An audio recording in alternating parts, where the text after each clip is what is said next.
didn't really want to leave my job. I kind of had to, right? I was working for National City Bank for close to 5 years, and in 2007, for a variety of reasons, things went really wrong with the economy, and all of a sudden banks didn't need people anymore. I was one of the people they didn't need, so I was let go. And had I not been let go, I don't know what would have happened, because I liked that job and I was good at it. But one thing led to another, and I had been praying about whether or not I should enter seminary and try to become a priest.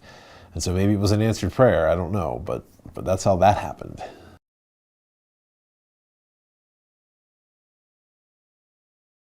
I want to be a pilot. I still want to be a pilot. I would love to learn how to fly an airplane. I think it would be a really cool thing to fly for like FedEx or UPS. I want to fly one of those like super long haul stuff too. I don't want to fly from like Pittsburgh to Philadelphia. That's boring. I want to fly from like Pittsburgh to Hong Kong, or like really long hours in an airplane, which is really strange, I know.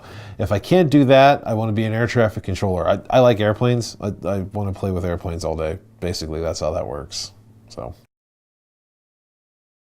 is being a priest interesting? I do like 100 different things on any given day. So I would say that yes, that's interesting. It's certainly more interesting than my old job, where I moved a very large stack of paper from this side of my desk to that side of my desk. Now my desk is covered in stacks of paper, and they're all different. I don't know. I think what the most fascinating part about my job is that I do so many different things, and I'm just running from one thing to the next. It's sometimes it's frustrating because it's not organized at all, but it's fun. You know, there's always something going on, and that's kind of cool. I've never doubted for a second that I was called to be a priest since I became a priest. There were a couple points during seminary when I was still studying to be a priest that I wasn't sure if I was called to this. And mainly that revolved around school stuff. So the only way you resolve that is through prayer. I mean, that's what this whole thing has to be about. So mainly through prayer. But there were a couple points where I felt I was too dumb to do this. When did I know exactly that I wanted to become a priest? That's a trick question, right? Because there's a couple different answers to that. Every morning when I wake up, I have to decide if I want to be a priest that day. Because being a priest is more than just wearing all black, and it's more than just saying Mass. It's a whole way of living your life and how you interact with people. So every day I have to decide if I want to be a priest. I think your question is more like, when did I know that this is the job I wanted to have for the rest of my life? And that answer probably... I was a couple years into seminary before I had that all the way figured out. You know, I went into seminary thinking, I'll try this for 6 months, and if it's no good, I can go back and get a job. And the 6 months was good, so I gave God 6 more months. And then I figured, well, I'll just give him 1 more year. And then it was, well, maybe another year, and the next thing you know, I was hooked and I was in. But so that's probably the question you're asking. So there you go. It took me 6 years. It takes some guys longer. We've kind of changed some things since I started. So if you've never gone to college before, that's your first step. You've joined seminary, and they'll send you to Duquesne, and you'll do the 4 years of study at Duquesne. You'll get a bachelor's degree in philosophy. I had a bachelor's degree already. I had studied history at Wheeling Jesuit 100 years ago when I thought I wanted to be a high school teacher. And then I went and I worked for a while. So I started seminary already with that. So I only had to do 2 years of philosophy at Duquesne.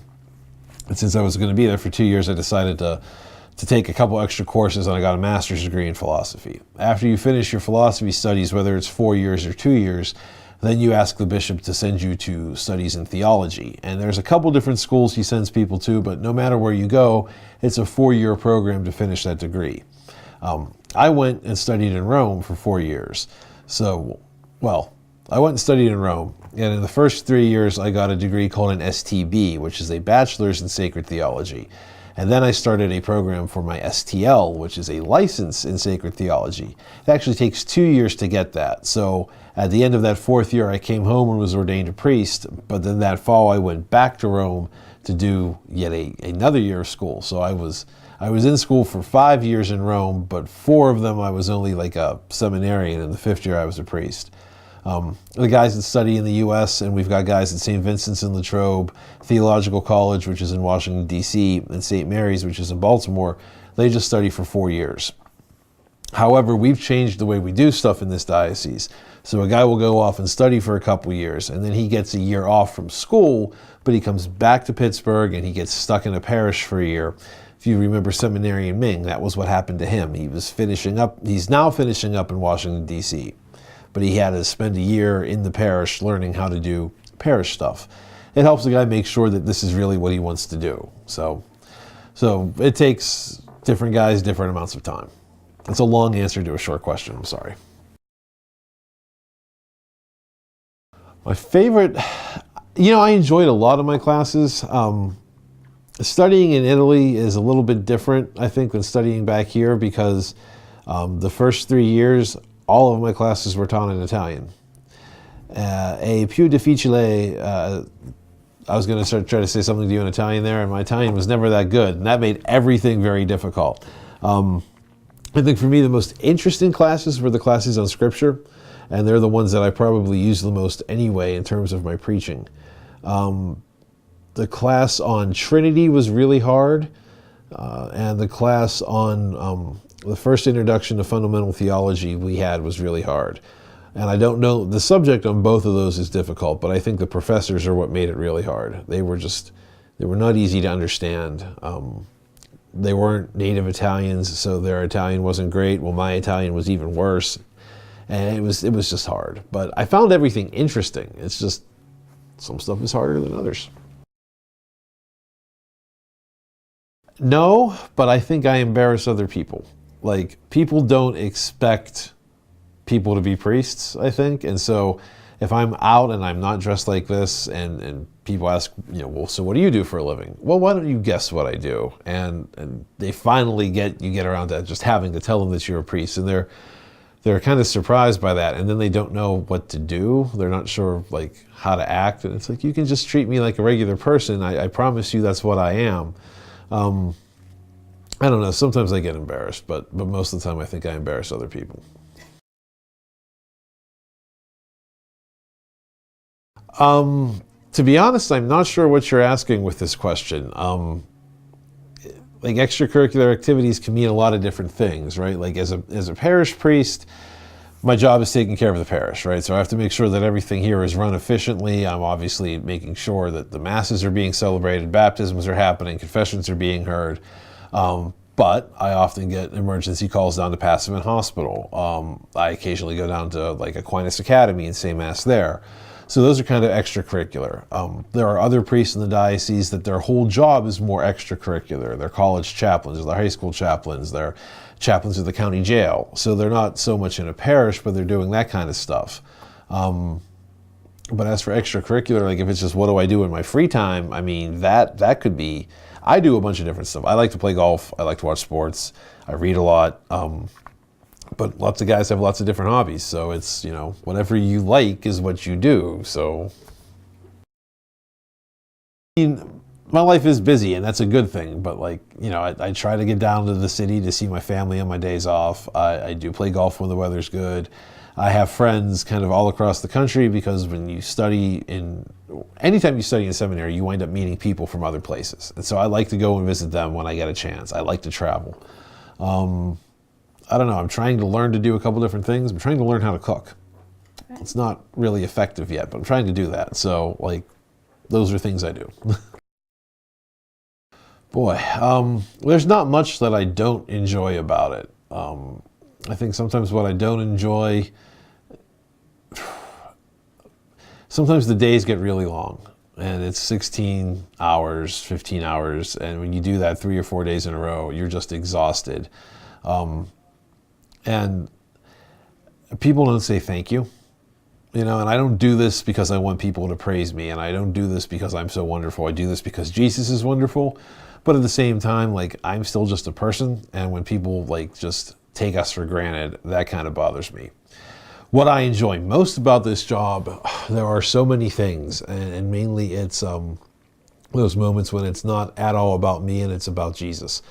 And those are the parts that I like best, because that's what my job is supposed to be, is bringing people closer to Jesus. So just being there for people when they most need me, funerals, baptisms, weddings, all that kind of stuff, and just letting people know that they're connected to to the church, and the church is way bigger than any one of us. I like that stuff. So. Oh yeah!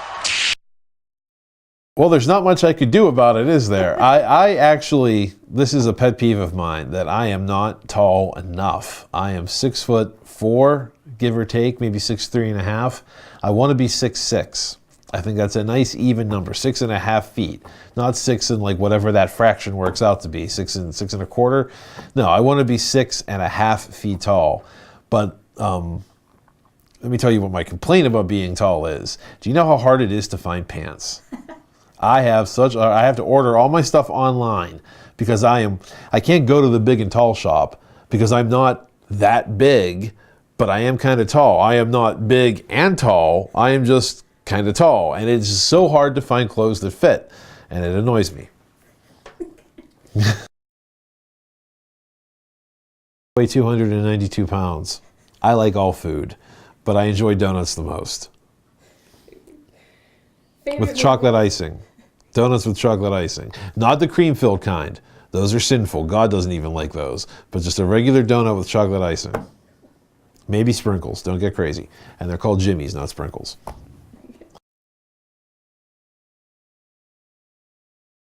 Favorite band is easy. I have a couple favorite bands.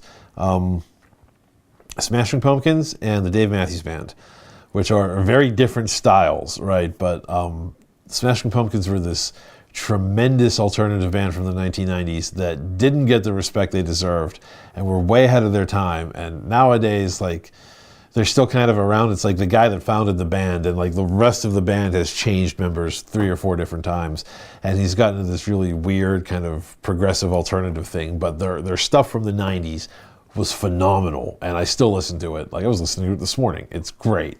Dave Matthews Band is like the classic college jam band where like you can be at one of their concerts and they're 25 minutes into a song and you forgot what song they started on, but it's cool. It's just like, it's really chill. So I like both of those groups an awful lot. Favorite movie? This is still a question that I can't answer. I don't know. I'm not a huge movie buff. I'll watch a movie, but then I won't like rewatch it an awful lot. I had a roommate in college that loved to watch the same like 7 or 8 movies over and over and over again. He'd watch one like every night, and it was just like, dude, get something different. I don't know. But anything that's kind of like epic and manly, Gladiator, Braveheart, those sorts of things. Like, I like that kind of stuff. I like big action movies. I should be embarrassed to say this, but I'm not. The entire Fast and the Furious franchise, all of those movies, I think I own all of them. I love those movies. They're terrible movies, but they're awesome.